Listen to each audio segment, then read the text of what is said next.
এই সূরাটিতে দুই রকম দলের কথা বলা হয়েছে।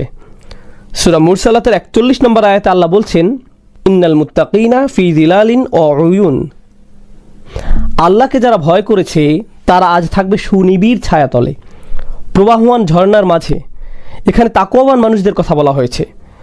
আবার সূরা নাবার শেষ অংশেও মুত্তাকিদের কথা এসেছে। সূরা মুরসালাতে বারবার এসেছে আরেকটি বিশেষ ধরনের মানুষের কথা, দুর্ভোগ তাদের জন্য যারা এই দিবসকে মিথ্যা প্রতিপন্ন করেছে। এবং একবার নয়, বারবার এই আয়াতটি পুনরাবৃত্ত হয়েছে সূরাটি জুড়ে। আল মুকাজ্জিবিন এই শব্দটি ব্যবহৃত হয়েছে এই জাতীয় মানুষের জন্য। যারা মিথ্যাবাদী তাদের জন্য এই শব্দটি ব্যবহার করা হয় না। এটি দ্বারা এমন কাউকে বোঝানো হয় যে বারবার মিথ্যা কথা বলতেই থাকে। শুধু তাই নয়, যারা সত্যবাদী, সত্যের পক্ষ অবলম্বন করে, তাদেরকে মিথ্যাবাদী প্রমাণ করতে এরা প্রাণপণ চেষ্টা করে যেতে থাকে। তারা সত্য প্রচারকারীদের সবসময় নানা অপবাদ দিয়ে থাকে। তার জন্য যে কারো চরিত্র হরণ করতে বা ভুল প্রমাণ করতে তারা পিছপা হয় না। সুতরাং তারা আপাদমস্তক চরম মিথ্যাবাদী। তাদের বলা হয় আল মুকাদ্দিবিন। সূরা নাবা শুরু হয়েছে আম্মা ইয়াতাসাআলুন এই আয়াতটি দিয়ে, যেটার প্রচলিত অনুবাদে আমরা জানি কোন বিষয় সম্পর্কে তারা একে অপরকে জিজ্ঞেস করছে। এটি সূরা নাবার প্রথম আয়াতের সরল অনুবাদ। চলুন আমরা শব্দগুলো ভেঙে ভেঙে আলোচনা করি। তাহলে সূরা মুরসালাত এবং এর পরবর্তী সূরার অন্তর্নিহিত যে সম্পর্ক সেটা আমাদের বুঝতে সহজ হবে। এই আয়াতে আল্লাহ তাআলা অবিশ্বাসীদের নিজেদের মধ্যকার কথোপকথনের উপর মন্তব্য করেছেন। আসলে ইয়াতাসাআলুন শব্দটির তাফসির নিয়ে 3টি মত আছে। এই শব্দটির সাধারণ অনুবাদ হলো তারা একে অপরকে জিজ্ঞাসা করছে। প্রচলিত 3টি মতের প্রথমটি হলো এখানে বিশ্বাসীদেরকে অবিশ্বাসীরা প্রশ্ন করছে। দ্বিতীয় মতটি হলো অবিশ্বাসীরা নিজেদের মধ্যে প্রশ্ন তুলছে। সর্বশেষ মত, বিশ্বাসী এবং অবিশ্বাসী উভয় পক্ষ রাসূলুল্লাহ সাল্লাল্লাহু আলাইহি সাল্লামের কাছে জানতে চাইছে। অন্যান্য আয়াত পারিপার্শ্বিক বিষয় বিবেচনায় দ্বিতীয় মতটিকে সবচাইতে সঠিক বা সত্যের কাছাকাছি বলে অধিকাংশ একমত হয়েছেন। অর্থাৎ এই আয়াতে কুফফারদের একটি দল নিজেদের মাঝে প্রশ্ন করছে, অবিশ্বাসীরা একজন আরেকজনের কাছে জানতে চাইছে। যে কোনো ভাষা বা সংস্কৃতিতে মানুষ প্রশ্ন করে মূলত 2টি উদ্দেশ্যের একটি থেকে। প্রথমত জানার আগ্রহ থেকে। অজানা কিছু জানার জন্য মানুষ তার চাইতে বেশি জ্ঞানী কাউকে প্রশ্ন করে। নেহায়েত কৌতূহল থেকে সাধারণত এমন প্রশ্ন করা। অপরদিকে আরেক রকম প্রশ্ন করার মানুষ থাকে অন্য কাউকে অপদস্থ বা ছোট করার জন্য।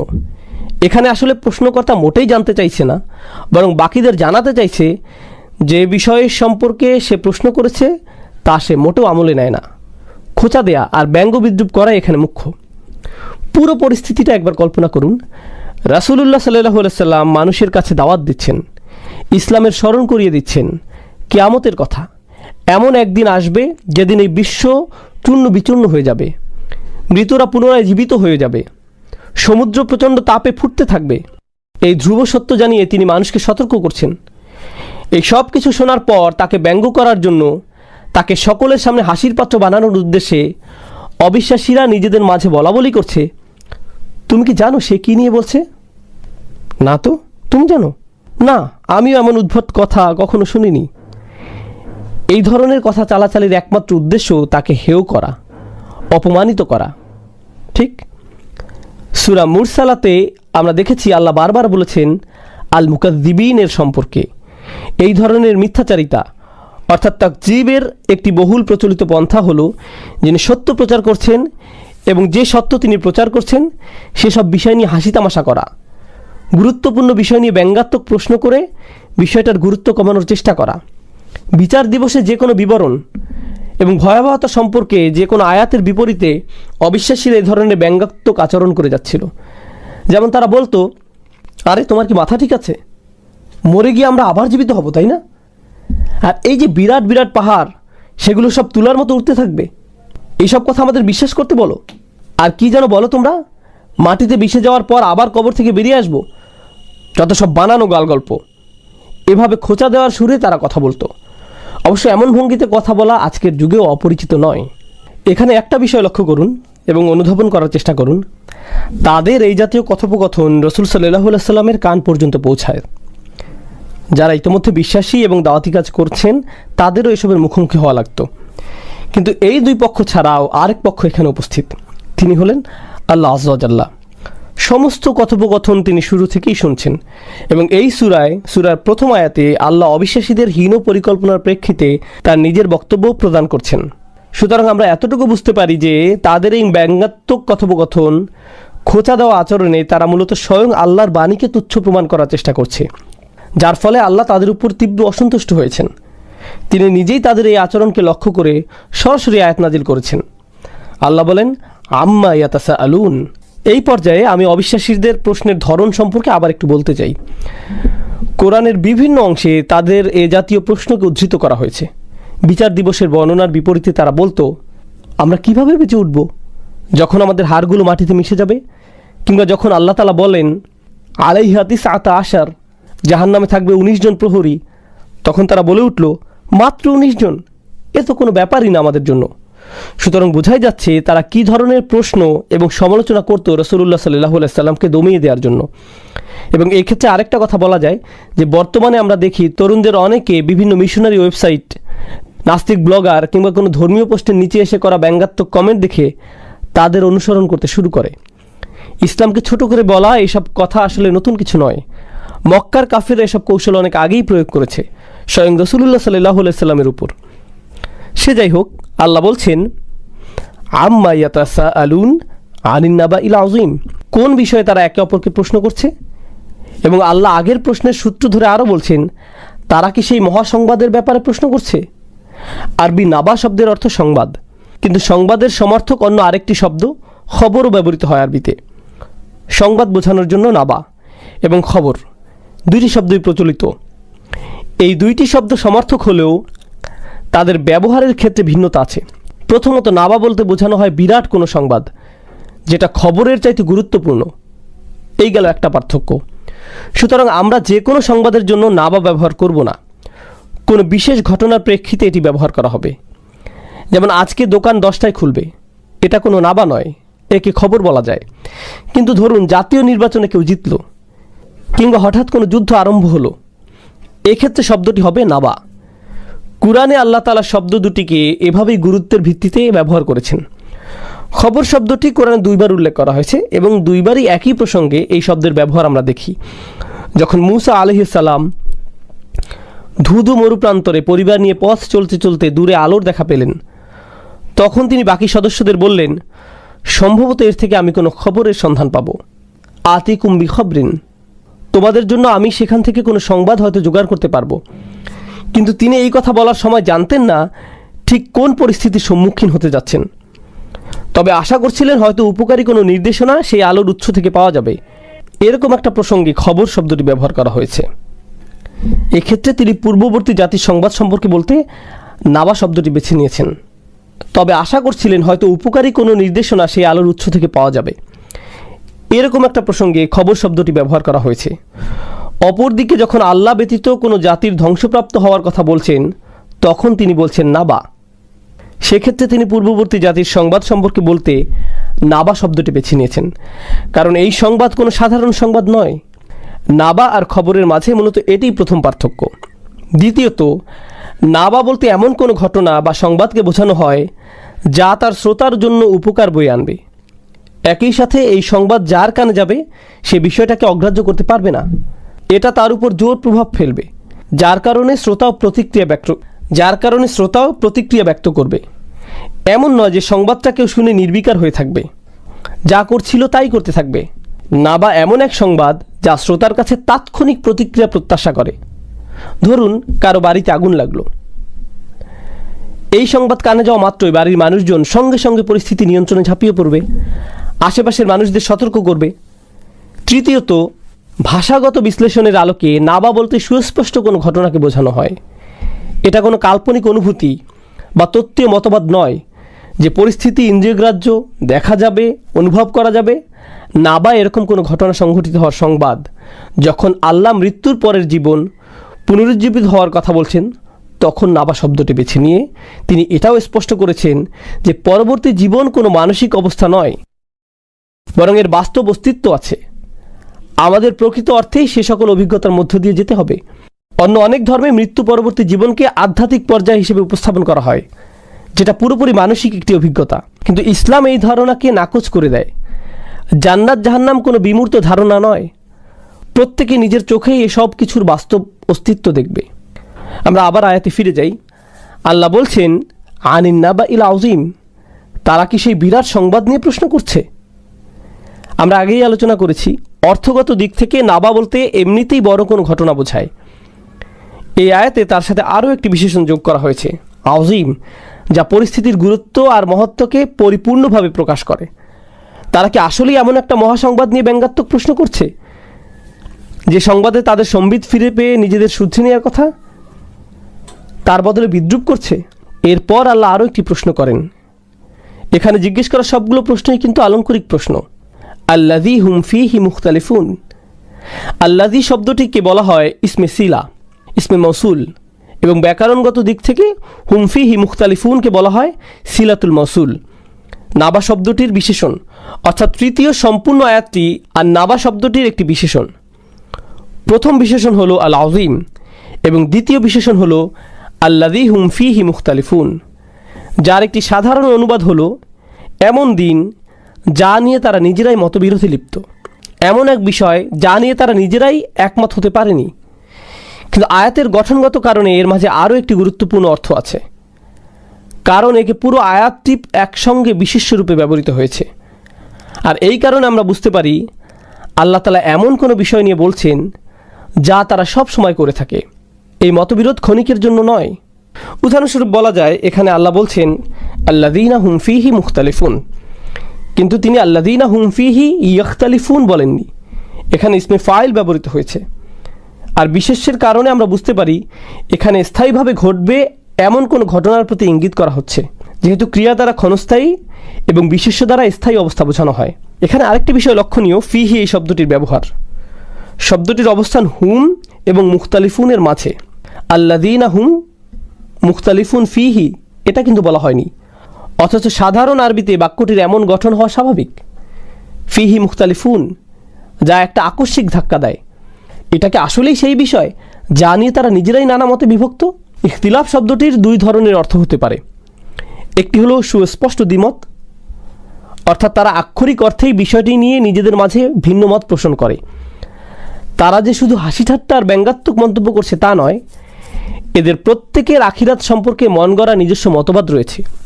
কারো একজনের ধারণা রয়েছে আমাদের সত্যিকার কোনো অস্তিত্ব নেই এবং আমরা আর ফিরে আসব না, আর কেউ বিশ্বাস করে প্রত্যেকেই জান্নাতে যাবে। কেউ এমন তত্ত্ব ধারণ করে যে এত বিশাল সীমাহীন সৃষ্টির ক্ষুদ্রাতি ক্ষুদ্র কাজের হিসাব নেওয়া নিতান্তই অসম্ভব। নক্ষত্ররাজি, তারকারাজি, দৃশ্য অদৃশ্যের মহাবিশ্বের কর্মযজ্ঞের মাঝে সৃষ্টিকর্তা আমার মতো নগণ্য মানুষের দৈনন্দিন কাজের হিসাব নিশ্চয়ই নেবেন না। এত সব ঘটনা প্রবাহের উপর কেই বা নজর রাখবে? নিশ্চয়ই এমন কোনো জবাবদিহি করতে হবে না। তিনি আমাদের সবাইকে ছাড় দিবেন। আবার কেউ কেউ বলে, না না, মাআযাল্লাহ, আমরা বিশ্বাস করি তার কন্যা আছে যারা আমাদের খেয়াল রাখবে, তারা আমাদের পাপের পরিবর্তে পুণ্য লিপিবদ্ধ করবে, তাই যত যাই করি না কেন আমাদের কিচ্ছু হবে না। তুমি যেরকম বিপদের ভয় আমাদের দেখাচ্ছ, তেমন অবস্থা আমরা কখনোই পড়ব না। হ্যাঁ, থাকবে কিছু মানুষ যাদেরকে সাহায্য করার মতো মধ্যবর্তী কেউ নেই, তারা এইসব বিপদে পড়তে পারে, আমরা না। এবং এরকম মানসিকতা শুধু আখিরাত নিয়ে নয়, অনেকে এই জীবনেই লালন করে। কেউ তার নিজের কাজে একেবারেই অযোগ্য, কিন্তু সে অফিসের ম্যানেজারের ভালো বন্ধু। তখন সে আশা করে ম্যানেজার তার অদক্ষতা সত্ত্বেও তাকে কাজে নিয়োগ দেবে। তার ঊর্ধ্বতন কর্তৃপক্ষ যতই অভিযোগ করুক কিছুই হবে না, কারণ দিন শেষে সে তো ম্যানেজারের বন্ধু। বস আর তার মাঝে মধ্যবর্তী হয়ে সব কিছু ম্যানেজারই সামনে নিবে। এই একই ধারণা আখিরাতের বিষয়ে অনেকে লালন করত। আমাকে তো আর আমার কাজের জন্য আল্লাহর মুখোমুখি হতে হবে না, অন্য কেউ আমার হয়ে সব করে দিবে, কারণ আমার এমন মধ্যবর্তী যোগসূত্র আছে। এটাই মূলত তাদের ধারণা, এবং এরকম চিন্তা থেকে শিরকের সূচনা হয়। দায়িত্বজ্ঞান লোপ পায়। যখন আপনি আপনার নিজের কাজের জন্য দায়িত্ব নিতে চান না, তখন সেই দায়িত্ব চাপিয়ে দেওয়ার জন্য এমন কাউকে দরকার যে আপনার হয়ে দায়িত্ব নেবে। মানুষের মানসিকতার মধ্যে এভাবেই শিরক মিশে যায়। যাই হোক, তারা নিজেদের মাঝে এরকম নানা ধরনের ভ্রান্ত মতবাদ নিয়ে দ্বিধাবিভক্ত ছিল। তবে ইখতিলাফের আরও একটি অর্থ আছে, সেটা হলো অন্তর্দ্বন্দ্ব। নিজের ভিতরে পরস্পর বিরোধী মত ধারণ করার ফলে নিজের সাথে নিজেরই মতবিরোধ সৃষ্টি হওয়া। তারা শুধু যে একে অপরের সাথে অমত করছে তাই নয়, তারা নিজেরাও নিজেদের অবস্থান নিয়ে বিভ্রান্ত। ক্ষণে ক্ষণে তারা মত পাল্টে ফেলে। কখনো তারা ভাবে তার ধারণা সঠিক, পরক্ষণেই অন্য কোনো মতবাদের পক্ষে অবস্থান নেয়। তারা নিজেরাই নিশ্চিত না তারা কি ঠিক করছে নাকি ব্যাঠিক করছে। বিষয়টা এরকম নয় যে তারা কোনো নির্দিষ্ট ধারণার উপর অটল থেকে আখিরাতের বিরোধিতা করছে। অসম্ভব। আমরা খুব ভালোভাবে জানি পরকাল বলে কিছুই নেই, কিংবা আমরা একেবারেই নিশ্চিত যে আমাদের কোনো বিচার হবে না। তারা আসলে নিজেরাই বিভ্রান্ত, তাদের নিজেরাই ভুগছে সিদ্ধান্তহীনতায়। এবং এই পুরো চিত্র আল্লাহ আজ্জা জাল্লা তুলে ধরেছেন ইখতিলাফ শব্দের মাধ্যমে। তারপর আল্লাহ বলেন, কাল্লা সায়ালামুন সুম্মা কাল্লা সায়ালামুন। এখানে একই বাক্য দুইবার বলা হয়েছে এবং ধারণা করা হয় যে এই ধরনের বাক্য বিশেষ উদ্দেশ্যে ব্যবহার করা হয়ে থাকে, যাকে বলা হয় মুবালাগা, যার অর্থ জোর দেয়া, দুইবার বলার মাধ্যমে বিশেষভাবে গুরুত্ব দেয়া। সাধারণ অনুবাদে এই আয়াতের অর্থ দেখে থাকবেন, অতপর না, অচিরেই তারা জানতে পারবে। আমি প্রথমে কাল্লা শব্দটি নিয়ে একটু বলতে চাই, তারপর এর অনুবাদ নিয়ে আলোচনা করব। সিবাওয়াহ সহ কিছু আরবি ব্যাকরণবিদ যারা মূলত বসরা অঞ্চলের অধিবাসী, তাদের মতে এই শব্দটি দ্বারা রাদা এর অর্থ প্রকাশ করা হয়, যার অর্থ থামা। অর্থাৎ এ আয়াতে যেন বলা হয়েছে, যে যাই করছিলে না কেন এক্ষুনি সেসব বন্ধ করো, অচিরেই বুঝতে পারবে সত্যিকার অর্থে কি হবে। এরকম একটি প্রেক্ষাপটে আয়াতটিকে ব্যাখ্যা করছেন অনেক ব্যাকরণবিদ। পরিস্থিতি যেন এমন, তারা তাদের খেয়াল খুশি মতো যা ইচ্ছা বলে যাচ্ছিল। হঠাৎ আল্লাহ বললেন, থামো, খুব তাড়াতাড়ি দেখবে কি ঘটে তোমাদের সাথে। কাল্লা দ্বারা কি বোঝানো হয়েছে, এটা হলো তার একটি ব্যাখ্যা। এছাড়া আরও ব্যাখ্যা রয়েছে।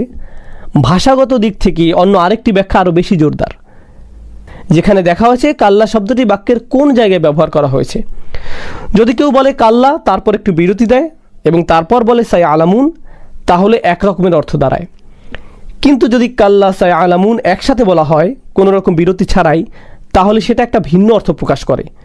কেউ যদি বলে কাল্লা, তারপর তেলাওয়াতে বিরতি দেয় এবং এরপর বলে সাই আলামুন, সেক্ষেত্রে ব্যাকরণবিদদের দিক থেকে এটা অনুমোদিত। এই দুইটি শব্দের মাঝখানে বিরতি দেওয়া যাবে এবং তখন এর অর্থ দাঁড়াবে, থামো, যে মন গড়া কথাই তোমরা বলছো না কেন সেসব বন্ধ করো। এসব অর্থহীন হাস্যকর কথাবার্তা এখনই বন্ধ করো, খুব তাড়াতাড়ি তোমরা বুঝতে পারবে। অপরপক্ষে যদি কেউ না থেমে টানা পড়ে যায়, যেভাবে এই কোরআন লিখিত হয়েছে, কোনো রকম দৃশ্যমান বিরতি ছাড়া, সাধারণ ঐক্যমত হলো সেখানে কোনো ওয়াকফ নেই। সেক্ষেত্রে কাল্লা শব্দের অর্থটি হাক্কনের সাথে সম্পর্কিত, যার অর্থ সত্যিকারভাবেই, সত্যিকার অর্থেই তোমরা বুঝতে পারবে। বাংলায় যেমন আমরা বলে থাকি না, এবার সমস্যায় পড়বে মনে হচ্ছে। এই বাক্যে কিন্তু না বলার মাধ্যমে কাউকে মানা করা হচ্ছে না, এর অর্থ হলো সত্যিই সমস্যায় পড়বে। এখানে না বলতে নেতিবাচক না বুঝিয়ে বরং অবস্থাটা যে আসলেই ভয়াবহ সেটা বোঝানো হচ্ছে। আমরা ব্যবহার করছি না, কিন্তু সেটাকে না অর্থে ব্যবহার করছি না। সত্যিকার অর্থে অবস্থাটা কীরকম হবে সেটা জোর দিয়ে বর্ণনা করছি, এজন্য বলছি না। এর দ্বারা ধ্রুপদী আরবিতেও কাল্লা শব্দটি এভাবেই ব্যবহৃত হয়েছে। সত্যিকার অর্থে অবস্থাটা কীরকম হবে সেটা জোর দিয়ে বর্ণনা করছি এই না এর দ্বারা। ধ্রুপদী আরবিতেও কাল্লা শব্দটি এভাবেই ব্যবহৃত হয়ে এসেছে। তাই এখানে কাল্লা সে আলামুন মানে দাঁড়াচ্ছে, না না, আসলে বাস্তবতা হলো খুব দ্রুতই তারা বুঝতে পারবে। পরের আয়াত, সুম্মা কাল্লা সে আলামুন, না না, বরং বাস্তবতা হলো তারা খুব তাড়াতাড়ি বুঝতে পারবে। সাওফা শব্দের সংক্ষিপ্ত রূপ হলো সা। এখানে এই শব্দটি ব্যবহার করা হয়েছে যার অর্থ যা আসছে সেটা খুব বেশি নিকটবর্তী। এবং আল্লাহ সুবহানাহু ওয়া তাআলা এখানে সিন ব্যবহার করার মাধ্যমে নিশ্চিত করছেন যেন আমরা সময়ের স্বল্পতাটি অনুভব করতে পারি। এবং সূরার শেষে বলছেন, ইন্না আনজারনাকুম আযাবান করিবা, তোমাদের আমরা সতর্ক করছি খুব নিকটবর্তী শাস্তির। সিনের ব্যবহার এবং শেষ আয়াতে করিবা শব্দের ব্যবহার স্পষ্ট করে তুলে ধরছে যে সেই সময়টি ঘনিয়ে আসছে, খুব দ্রুত ঘনিয়ে আসছে। এখন আমরা আলোচনা করব পরপর দুইটি আয়াতে একই শব্দাংশের পুনরাবৃত্তি সম্পর্কে। কাল্লা সাই আলামুন, সুম্মা কাল্লা সাই আলামুন। একটি মত যা আমাদের আগে আলোচনা করা বিষয়বস্তুর সাথে মিলে, সেটা হলো ব্যাকরণবিদদের মতে এটি তাকরির লিল মুবালাগা। এখানে বিষয়টির ব্যাপ্তি বোঝানোর জন্য অতিরিক্ত জোর দিয়েছেন, বিষয়টাকে বড় করে দেখানোর জন্য এবং আল্লাহর রাগ এবং ক্রোধকে প্রকাশ করার জন্য এখানে পুনরাবৃত্তি ব্যবহার করা হয়েছে। আমরা অনেক সময় সাধারণভাবে কথা বলার সময় এই পদ্ধতিটি অনুসরণ করে থাকি। আমি কিন্তু তোমাকে ছাড় দিব না, আমি তোমাকে ছাড় দিবই না। অনেক বেশি রাগের মাথায় আমরা এরকম কথা বলে থাকি। অথবা যদি কেউ খুব দুশ্চিন্তায় কিংবা চাপের মধ্যে থাকে, তখন শুধু বলে না দাঁড়াও, তখন সে বলে দাঁড়াও দাঁড়াও। আমরা দুইবার বলি। যে কোনো ভাষাতে এবং ধ্রুপদী আরবিতেও এটা একটা সাধারণ প্রকাশভঙ্গি। রাগ, দুশ্চিন্তা, সংঘাত, যে কোনো রকমের আবেগের তীব্রতা বোঝাতে আমরা একই বাক্য বা শব্দ বারংবার বলে থাকি। তো এটা হলো একটা প্রচলিত মত এই আয়াত দুটি সম্পর্কে। অন্য আরেকটি মত আছে যেটা অনেক মুফাসসিরগণ গ্রহণ করেছেন এবং সেটা এখানে অনেক বেশি সামঞ্জস্যপূর্ণ এবং কোরআনের অন্যান্য অংশের সাথে অনেক বেশি মানানসই। কোরআনে সতর্ক করার সময় সব সময় দুইটি বিষয়কে সবচেয়ে বেশি প্রাধান্য দেওয়া হয়েছে। একটি হলো পুনরুত্থান দিবস, আল কিয়ামা, এবং আরেকটি হলো জাহান্নামের আগুনের ভয়াবহতা, এবং তারা একটি আরেকটির সাথে সম্পর্কিত। সুতরাং এক কথায় বলা যায় কোরআনের দুটি প্রধান সতর্কবার্তা হলো আল কিয়ামা এবং জাহান্নামের আগুন। কোরআনে এই দুইটি বিষয় নিয়ে অসংখ্য বর্ণনা পাওয়া যায়। এ কারণে মুফাসসিরদের মতে প্রথমবার যখন বলা হয়েছে তোমরা শীঘ্রই বুঝতে পারবে, তখন নির্দেশ করা হয়েছে প্রথম সতর্কবাণী অর্থাৎ আল কিয়ামার দিকে, আর দ্বিতীয়বার বলার মাধ্যমে ইঙ্গিত করা হয়েছে জাহান্নামের আগুনের দিকে। সুতরাং প্রথমবার তারা খুব ভালোভাবে বুঝতে পারবে কতটা ভুল এবং ব্যঙ্গাত্মক কথাবার্তা বলছে কিয়ামত সম্পর্কে, যখন তারা সত্যি সত্যি কিয়ামতের দিন পুনরুত্থিত হবে। আর দ্বিতীয়বারের মতো তারা একই বিষয়টি পুনরায় উপলব্ধি করবে যখন জাহান্নামের আগুনের মুখোমুখি হবে। এভাবে দুইবার তাদের মন গড়া অনুমান মিথ্যা প্রমাণিত হবে। আমরা এতক্ষণ আলোচনা করলাম একই বাক্য দুইবার ব্যবহার করার তাৎপর্য। এই সংক্রান্ত সর্বশেষ আলোচনায় আমরা কথা বলবো একটি প্রচলিত আরবি বাক্য নিয়ে, যার অর্থ যে মৃত্যুবরণ করেছে তার কিয়ামত ইতিমধ্যেই শুরু হয়ে গিয়েছে। যার দুনিয়ার জীবন শেষ হয়ে গেছে, কিয়ামত পর্যন্ত পৌঁছাতে তার কিয়ামতের আলামত দেখার জন্য অপেক্ষা করা লাগবে না। সূর্য পশ্চিম দিকে ওঠার জন্য কিংবা সকল চিহ্নগুলো প্রকাশিত হওয়া তার জন্য অর্থহীন, কারণ তার কর্মফলে ইতিমধ্যে সে পৌঁছে গেছে। মৃত্যুর সাথে সাথে সে মৃত্যু পরবর্তী জীবনের ভয়াবহতা সম্পর্কে ধারণা পেয়ে গেছে। হযরত আলী রাদিয়াল্লাহু তাআলা আনহু বলছেন, জীবিত অবস্থায় মানুষ আসলে ঘুমিয়ে থাকে, মৃত্যুর মাধ্যমে সে জেগে ওঠে। বিষয়টা অনেকটা এরকম যে মানুষটা মৃত্যুর সাথে সাথে সম্বিত ফিরে পায়, সত্যিকারের বাস্তবতা সম্পর্কে। এখন আমরা এই সূরার প্রথম অংশের উপর একসাথে আলোকপাত করব। আম্মা ইয়াতাসাআলুন আনিন নাবাইল আযীম আল্লাযী হুম ফীহি মুখতালিফুন কাল্লা সায়ালামুন সুম্মা কাল্লা সায়ালামুন। আরেকটু গভীরে যাওয়ার আগে আমরা একটা গুরুত্বপূর্ণ বিষয় নিয়ে কথা বলবো। সেটা হলো কোরআনের আয়াতগুলোর মধ্যকার ছন্দ। প্রথম আয়াত আম্মা ইয়াতাসাআলুন এবং এরপর আনিন নাবাইল আযীম, এই আয়াত দুটির শেষ অংশে ছন্দ কেটে যাচ্ছে। এরপর আল্লাযী হুম ফীহি মুখতালিফুন কাল্লা সায়ালামুন সুম্মা কাল্লা সায়ালামুন, এই তিনটি আয়াত প্রথম আয়াতের সাথে একই ছন্দে মিলে যায় শুধুমাত্র দ্বিতীয় আয়াতটি ছাড়া। এবং আমরা যদি দ্বিতীয় আয়াতটা ব্যাকরণের দিক থেকে চিন্তা করি তাহলে দেখব যে এই আয়াতটি তার পরবর্তী আয়াতের সাথে সম্পর্কিত, অর্থাৎ দুটি আয়াতকে একটি বাক্য হিসেবে গণ্য করা যায়। আনিন নাবাইল আযীমিল্লাযী হুম ফীহি মুখতালিফুন পুরোটা একটা বাক্য, এবং দ্বিতীয় আয়াতটি যে নিজে স্বয়ংসম্পূর্ণ বাক্য নয় সেটি আরও সুস্পষ্টভাবে বোঝানোর জন্য এখানে ছন্দপতন করা হয়েছে। আল আযীম শব্দে বিরতি দেওয়ার কারণে বাক্যের পরবর্তী অংশ থেকে প্রথম অংশটি বিচ্ছিন্ন হয়ে গেছে। কোরআনের অসংখ্য অসাধারণ বৈশিষ্ট্যের মধ্যে একটি হলো একই রকমের ছন্দে ছন্দবদ্ধ আয়াতগুলো একসাথে একটি সম্পূর্ণ অনুচ্ছেদকে বোঝায়। তাহলে দেখুন প্রথম পাঁচটি আয়াত, আম্মা ইয়াতাসাআলুন আনিন নাবাইল আযীমিল্লাযী হুম ফীহি মুখতালিফুন কাল্লা সায়ালামুন সুম্মা কাল্লা সায়ালামুন। শুধু শুনুন, আলাম নাজআলিল আরদা মিহাদা ওয়াল জিবালা আওতাদা ওয়া খালাকনাকুম আজওয়াজা ওয়া জাআলনা নাওমাকুম সুবাতা। লক্ষ্য করুন এই পুরো অংশটাতে নতুন একটি ছন্দের অন্তমিল। এবং আরও একটা বিষয় লক্ষ্য করবেন, যখন আপনারা এর অর্থের দিকে নজর দিবেন দেখবেন এই নতুন ছন্দের অংশটুকু পুরোটা একটা নতুন অর্থ বহন করে। আগেরগুলোর সাথেও এই আয়াতগুলো সম্পর্কিত, কিন্তু পরবর্তী আয়াতগুলোর নিজেদের মধ্যে নিজস্ব অর্থগত সামঞ্জস্য রয়েছে। যেহেতু আমরা এই সূরাটির অন্তর্নিহিত তাৎপর্যকে ভালোভাবে উপলব্ধি করার চেষ্টা করছি, সেক্ষেত্রে আমাদের আরও একটি বিষয় মাথায় রাখতে হবে, সেটা হলো ইন্তিফাদ। বক্তব্যের মাঝে একটি বিষয় থাকে, একেবারে ভিন্ন আরেকটি বিষয়ে চলে যাওয়া, এমনভাবে বিষয় পরিবর্তন করা যাতে করে নতুন বক্তব্যটা প্রায় অপ্রাসঙ্গিক বলে মনে হয়। উদাহরণস্বরূপ, আলাম নাজআলিল আরদা মিহাদা প্রচলিত অর্থ হলো আমি কি জমিনকে শয্যা বানাইনি? জমিনকে কি আমি সমতল পৃষ্ঠরূপে সৃষ্টি করিনি? মিহাদ শব্দটির সাথে সম্পর্কিত আরেকটা শব্দ হলো মাহাদ। মাহাদ শব্দের অর্থ ছোট শিশুদের দোলনা। এই শব্দটিকে মায়ের গর্ভ হিসেবে ব্যবহার করা হয়। মাহাদ দ্বারা এমন একটি দোলনা বোঝায় যা ছোট শিশুদের জন্য আরামদায়ক। আল্লাহ বলছেন, ভূপৃষ্ঠকে কি আমি এমনভাবে সৃষ্টি করিনি যাতে করে সেটা তোমাদের জন্য আরামদায়ক হয়?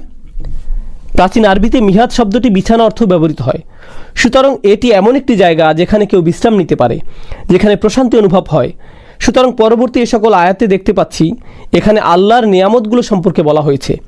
আল্লাহর অনুগ্রহ যে আমাদেরকে অষ্টপৃষ্ঠে জড়িয়ে রেখেছে সে কথাই বারবার বলা হচ্ছে এই আয়াতগুলোতে। কিন্তু পুনরুত্থান কিংবা কিয়ামতের সাথে এই নিয়ামতের বর্ণনা কিভাবে সামঞ্জস্যপূর্ণ, কিংবা তাদের যে ব্যঙ্গাত্মক মন্তব্যের বিপরীতে আল্লাহ কথা বলছেন তার সাথেই বা এর সম্পর্ক কী? দেখুন, তাদের সব রকমের ব্যঙ্গাত্মক মন্তব্য এবং কথাবার্তার মূল সারাংশ এটাই যে কিয়ামতের যে ভয়াবহতা তুলে ধরা হয়েছে তাদের সামনে, সেটা বাস্তবে ঘটা তাদের মতে নিতান্তই অসম্ভব। মৃত্যুর পরের জীবন, চন্দ্র সূর্যের সংঘর্ষ, পুরো পৃথিবী বিস্ফোরিত হওয়া, তাদের ভাষ্যমতে এসব বাস্তবে ঘটতেই পারে না। এরকম অকল্পনীয় বিশাল ঘটনা কেউ কখনো ঘটতে দেখেনি। অভাবনীয় প্রকাণ্ড সব ঘটনাবলী বাস্তবায়ন করার মতো সামর্থ্যবান, ক্ষমতাশালী কেই বা আছে? এখন দেখুন, আমরা মানুষেরা নিজেদের সামর্থ্য সম্পর্কে খুব ভালোভাবে অবগত আছি। আমরা নিজেরা নিজেদের জন্য শয্যা প্রস্তুত করতে পারি, আমরা নিজেদের জন্য ঘরবাড়ি তৈরি করতে পারি। আর এবার আমরা আয়াতগুলো দেখব। আমাদের সামর্থ্য জায়গাগুলোতে আল্লাহর সীমাহীন পারদর্শিতা নিয়ে কি অনায়াসে আমাদেরকে অতিক্রম করে যায়। সহজ কথা বলতে গেলে এটা অনেকটা একজন মানুষের কারিগরি সক্ষমতার সাথে আল্লাহর সৃষ্টি করা সামর্থ্যের একটা তুলনামূলক বিশ্লেষণ। দেখো কেমন শয্যা তুমি নিজের জন্য প্রস্তুত করতে পারো, আর কেমন শয্যা আল্লাহ তোমার জন্য প্রস্তুত করেছেন সমগ্র বিশ্ব জুড়ে। আলাম নাজআলিল আরদা মিহাদা, আমরাও বিরাট স্তম্ভ নির্মাণ করে পেরেকের সাহায্যে তাঁবু খাটাই। ওয়াল জিবালা আওতাদা, যদিও এই আয়াত সম্পর্কে অনেক বৈজ্ঞানিক ব্যাখ্যা রয়েছে, আমি ওই দিকে যাচ্ছি না, আমি শুধু ভাষাগত ব্যাখ্যার দিকেই মনোযোগ দিচ্ছি। আল্লাহ বলছেন, আমি কি পাহাড় পর্বতগুলোকে পেরেকের মতো গেঁথে দেইনি? আওতাদ শব্দটি কোরআনের অন্য আরেক জায়গায় ব্যবহার করা হয়েছে।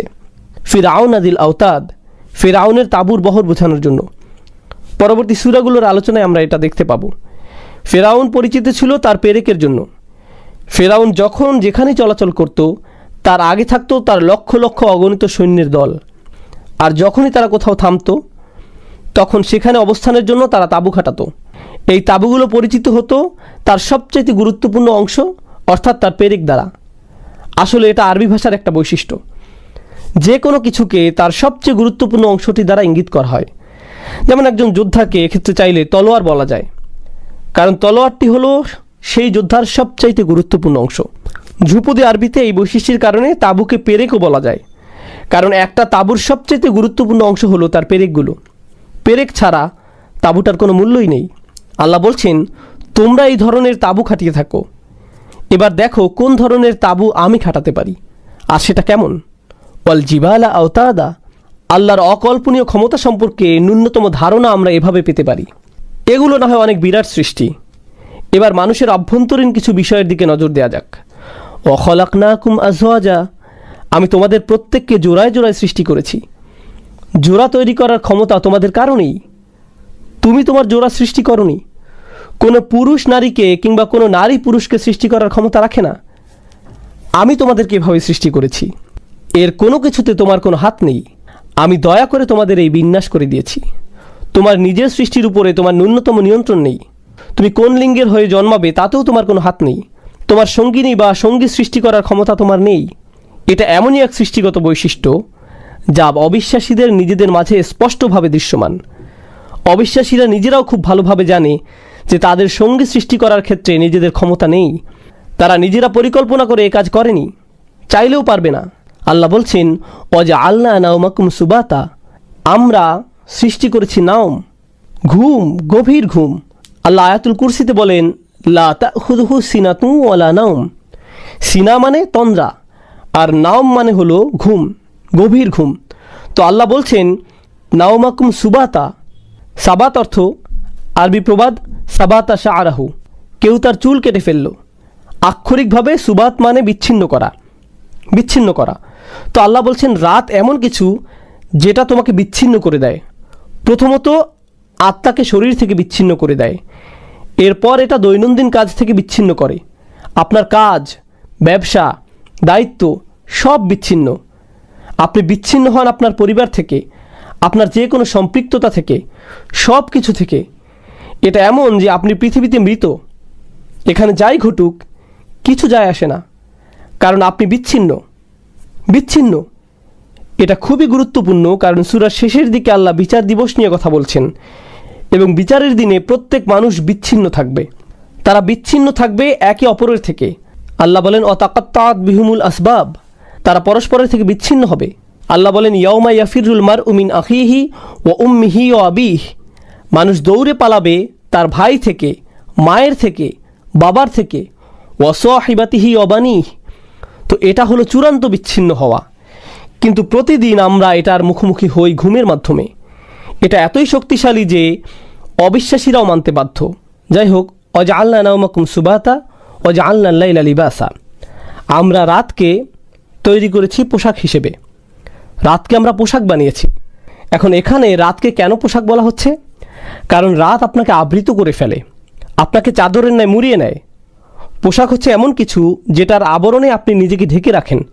আপনারা জানেন মানুষ এই রাত্রিকে ব্যবহার করে লুকিয়ে থাকে। অন্যায় অবিচার এই রাত্রের বেলাতে ঘটে। সকল গোপনীয়তা এই রাতকে কেন্দ্র করে আবর্তিত হয়। অতর্কিত হামলাগুলো রাতেই ঘটে। চুরি ডাকাতি সব রাতেই সংঘটিত হয়। এই সকল কিছুই রাতের সাথে জড়িত, কেননা এটা গোপনীয়তার উৎকৃষ্ট সময়। কিন্তু আরেকটা বিষয় যা এখান থেকে বোঝা যাচ্ছে, এই রাত একটা আবরণ, একটা চাদর যা আপনার উপর চাপানো হচ্ছে এবং আপনি এটা সরাতে পারছেন না। এই রাত থেকে বেঁচে থাকা আপনার ক্ষমতার বাইরে। আপনি এই ঘরের আলো জ্বালিয়ে দিতে পারেন, কিন্তু তার মানে রাত থেকে মুক্ত হয়ে যাচ্ছেন এমন না। এই রাত সকলকে পরাজিত করে, ঠিক যেমন দিনও সকলকে পরাজিত করে। তো আল্লাহ আজ্জা জাল্লা এই রাতকে আপনার উপর প্রকট করেছেন, অর্থাৎ এটা আল্লাহর অসংখ্য সৃষ্টির মধ্যে আরও একটি সৃষ্টি যা পৃথিবীতে সকল সৃষ্টিকে পরাভূত করে। এই রাত্রি ওয়াজআলনা আল-লাইলা লিবাসা ওয়াজআলনা আন-নাহারা মাআশা, আর আমরা দিনকে করেছি। এখানে মাস শব্দটি জরফে জামান হতে পারে, কিংবা অ্যাডভার্ব হতে পারে, কিংবা সময় বা স্থান বোঝানো কোনো বিশেষ্য। আক্ষরিকভাবে এখানে সময়, অথবা এটা ইনফিনিটিভ হতে পারে, যেটাকে আরবিতে বলে মাসদার। এবং এর দ্বারা আয়াতে কী বোঝায় সেটা আমরা সামনে আলোচনা করব। ওয়াজআলনা আন-নাহারা মাআশা, আর আমরা উজ্জ্বল দিন বা সকালের সময়কে জীবিকার মাধ্যম বা জীবিকার সময় বানিয়েছি। মাস বলতে এই দুটোর দিকে ইঙ্গিত করা হয়েছে। দিনের সময়টাতেই মানুষ তার জীবিকা উপার্জন করে থাকে, আর এটা বিশেষভাবে মরুভূমির ক্ষেত্রে সত্য, কেননা মরুভূমিতে খুবই কম জায়গা আছে যেখানে চাষবাস করা যায় এবং সেখান থেকেই পুরো অঞ্চলের মানুষদের খাবারের ব্যবস্থা হয়। এই খাবার উৎপাদিত হবে না যদি না সেটা সূর্যের আলো সঠিকভাবে পায়। অর্থাৎ দিনের সময়টা হচ্ছে মাধ্যম যখন জীবনের সঞ্চার হয়, আর সাথে এটা হচ্ছে এমন সময় যখন ব্যবসা বাণিজ্য করা হয়, সাথে সকল কাজকর্ম করা হয়। দিনের বেলাতেই এগুলো হয়। এমনকি বর্তমানের এই আধুনিক যুগেও স্টক মার্কেট সকালবেলাতেই শুরু হয়, রাতে বন্ধ হয়। সাধারণত আপনি যদি কোনো চাকরিতে ঢোকেন সেটা সকালে শিফটেই হয়, রাতে না। বেশিরভাগ মানুষ সকালেই কাজ করে। তো এটাই হচ্ছে সময় যখন মানুষদের জীবিকা উপার্জন ঘটে থাকে এবং মাসের ব্যবস্থা হয়ে থাকে, জীবনযাত্রার মাধ্যম। পরিশেষে আল্লাহ বলছেন ওয়াবানাইনা ফাওকাকুম সাবআন শিদাদা, আর আমরা নির্মাণ করেছি, তৈরি করেছি তোমাদের উপর সাবআন শিদাদা। এখানে ফাওকাকুম আপনারা যদি অন্য আয়াতগুলোতে লক্ষ্য করেন, যেগুলো মাত্র আসলো সবগুলোতেই কিছু আভাস ছিল, সরাসরি না থাকলেও পরোক্ষভাবে মানুষদের উদ্দেশ্য করে। ওয়াজআলনা আল-লাইলা লিবাসা, আমরা রাতকে বানিয়েছি আবরণ। কাদের জন্য? আমাদের জন্য। দিনকে বানিয়েছি জীবিকা উপার্জনের জন্য। কাদের জন্য? আমাদের জন্য। তো এগুলোতে সর্বদাই আমাদের দিকে ইঙ্গিত করা হয়েছে, সাথে আমাদের দুর্বলতা, হীনতা স্পষ্ট করা হয়েছে আল্লাহর সৃষ্টিসমূহের সামনে, এবং আল্লাহর অন্য সকল সৃষ্টির নিকট আমরা কতটা নির্ভরশীল সেটা। তো আবারও আল্লাহ এখানে বলছেন না অবানাইনা সাবআন শিদাদা, আমরা 7টি প্রগাঢ় আসমান নির্মাণ করেছি, 7টি ক্ষমতাবান ত্রুটিহীন ঊর্ধ্বালোক তৈরি করেছি না, কিন্তু তিনি এখানে যুক্ত করেছেন ফাওকাকুম, আমরা তোমাদের উপর নির্মাণ করেছি। আর এই নির্মাণ কৌশল, নির্মাণের আইডিয়া যদি মানুষের ক্ষমতার সাথে তুলনা করা হয়, আমরা মানুষরাও নির্মাণ করি, তো তুলনা করে দেখুন। মানুষরা সর্বোচ্চ যা নির্মাণ করতে পারে আর আল্লাহ যা করছেন সাবআন শিদাদা, সুবহানাল্লাহ, লক্ষ্য করুন, প্রতিনিয়ত আমাদেরকে আমাদের অবস্থান স্মরণ করানো হচ্ছে। এই আলোচনা যুক্তিগুলোর পিছনে মূল লক্ষ্য মানুষকে তার অবস্থান স্মরণ করানো। তোমাদের যোগ্যতা নেই যে তোমরা পরকালের ব্যাপারে এমন মন্তব্য করো। তোমাদের ক্ষমতা সম্পর্কে তোমাদের ধারণা থাকা উচিত। তোমরা কতটুকু দুর্বল, কতটা তুচ্ছ সেটা তোমাদের বোঝা উচিত। অবানাইনা ফাওকাকুম সাবআন শিদাদা, আর যথারীতি এর উপর ওয়াজআলনা সিরাজা ওয়াহাজা, এবং তারপর আমরা স্থাপিত করেছি সিরাজ। সিরাজ আরবিতে রূপকার্থে ব্যবহৃত হয়। এর দ্বারা সকল কিছু যা আলোর নিঃসরণ ঘটায় তা বোঝায়, অথবা যা জ্বলে, কিন্তু কোরআনে সর্বদাই এর দ্বারা সূর্যকে বোঝানো হয়েছে। এর পরের শব্দটাতে আমরা ইসমে মুবালাগার প্রয়োগ দেখতে পাই, অহাজা। অহাজ শব্দটি এসেছে অহাজা ইয়াহাজু ওয়াহাজুন থেকে, যেটার ভিত্তিগত অর্থ দ্বারা এমন কিছু যেটা অসাধারণ কিংবা উদ্দীপ্ত।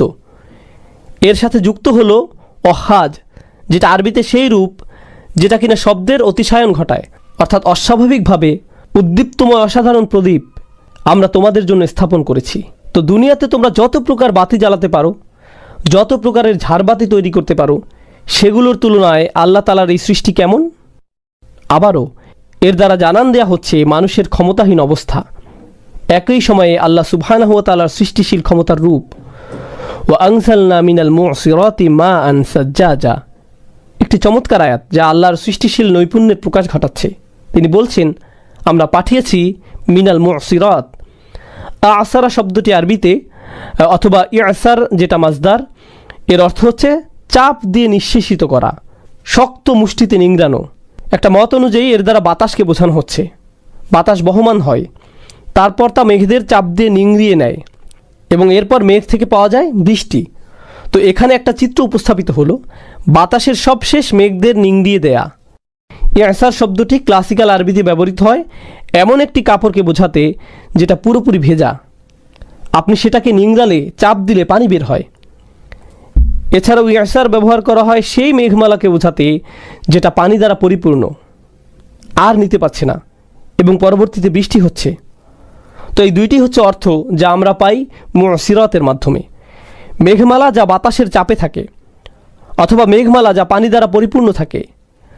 মা আন সাজ্জাজা, পানি যা কিনা সাজ্জাজা।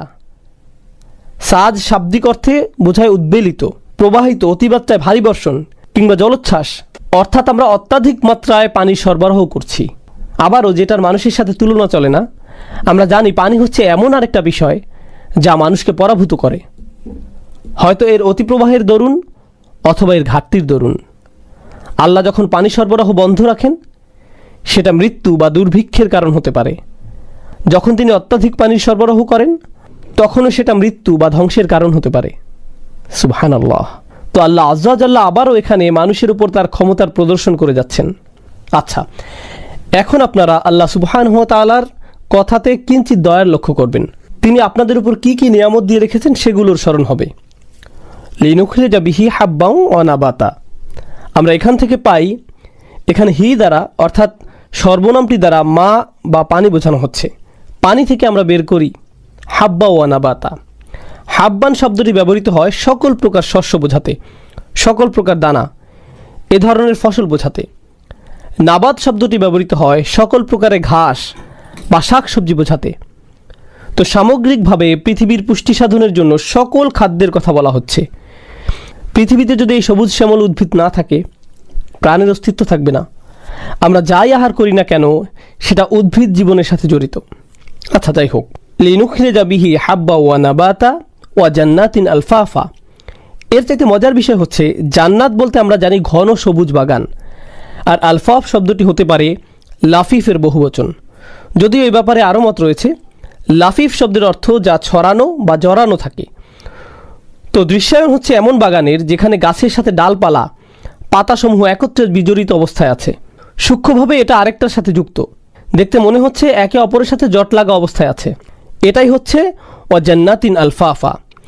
গাছপালা যেগুলো এতটাই কাছাকাছি আর এতটাই ঘন যে আপনি বলতে পারবেন না কোথায় শুরু আর কোথায় শেষ, এটাই জান্নাতিন আলফাফা। এটাই মূলত দৃশ্যায়ন যা এখানে করা হয়েছে।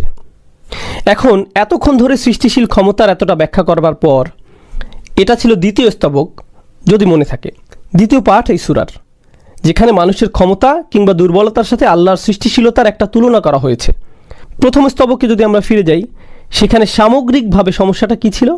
সমস্যাটা ছিল পরকালের অস্বীকার।